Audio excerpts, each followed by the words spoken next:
Hi, my name is Alex. I'm a senior, and we are a part of Team 5811 Bonds Robotics from Dayton, Ohio, and this is our 4th year competing as a team.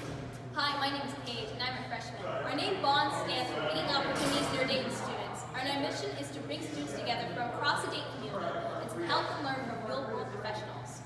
We are free to join teams that pays for all our students' traveling expenses, and in addition to this, we created a 501c3 nonprofit organization called Raise STEM, which we use to manage our own team's finances. Not only do we use this, but several teams in FLL tournaments across Ohio also use Raise STEM.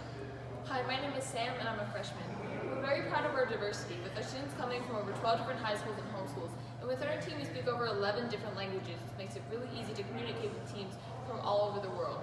Additionally, 30% of our team is female, and we're actively seeking opportunities to increase this number for future seasons, with almost half of our team being unrepresented minorities in STEM. 80% of our team have or have had high-achieving internships at multiple research institutions, including those at Wright State, the University of Dayton, and Wright-Patterson Air Force Base, with 100% of our graduating seniors receiving college scholarships, many of which are full rides.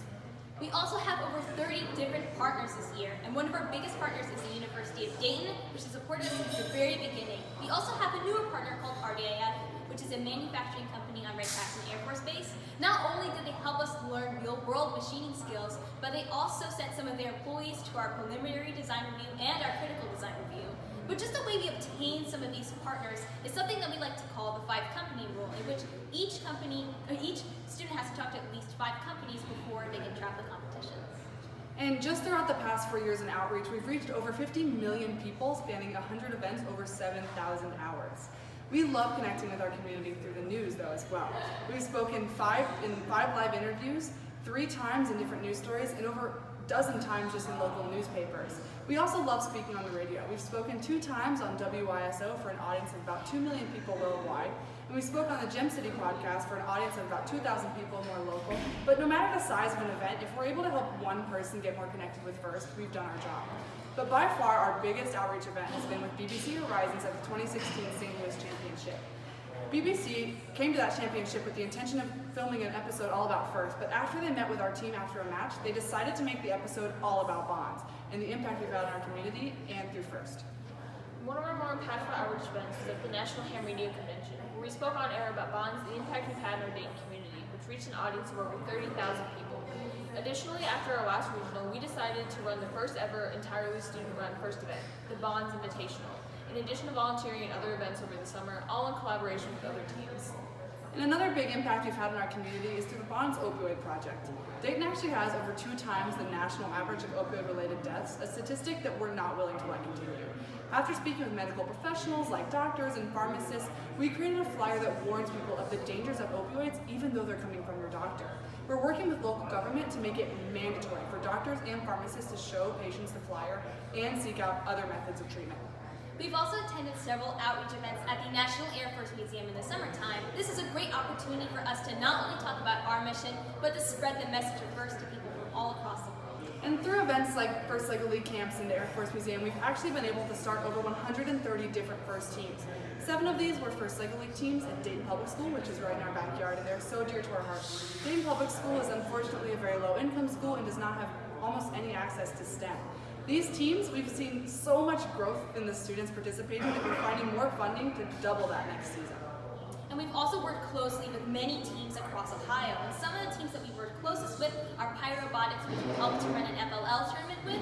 We also helped Vault Innovative Robotics on their chairman's presentations. And we even featured Beak Squad's robot on a poster for an event that was attended by the governor of Ohio.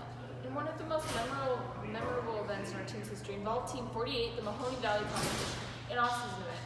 During a playoff match, one of the teams on Team 48's alliance, their wheel completely shattered. We quickly realized that we had the same type of wheels as other teams, so without hesitation, we disassembled our drive base to give that team our wheel. And later in the season, Team 48 created the Unsung Hero Award, an award they made specifically for us.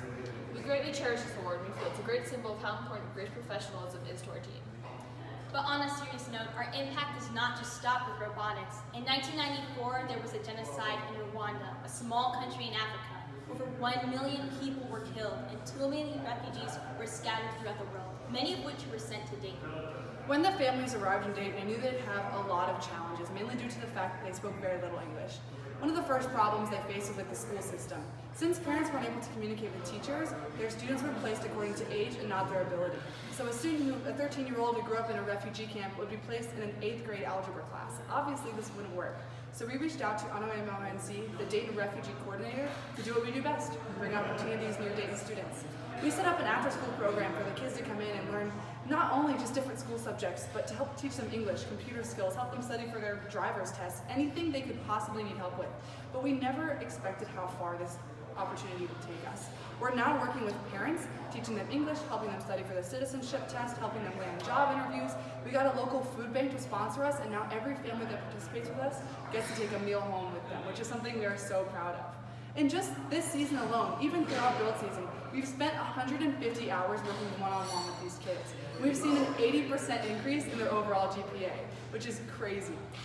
But from day one, we knew these kids had infinite potential. They were just held back by a really rough start. So we started bringing First Lego League equipment like EV3s and programming computers and teamwork activities, and they fell completely in love with First. And so over the summer, in addition to starting 2 First Lego League teams for these kids, we're going to also be helping rebuild some of the families' houses that were affected by severe winter weather, and students from our team are even going to Rwanda to help start 1 First Tech Challenge and 2 First Lego League teams there, something we are incredibly proud of. So overall, all the outreach events that we mentioned in this presentation are just one factor in our plans for the future.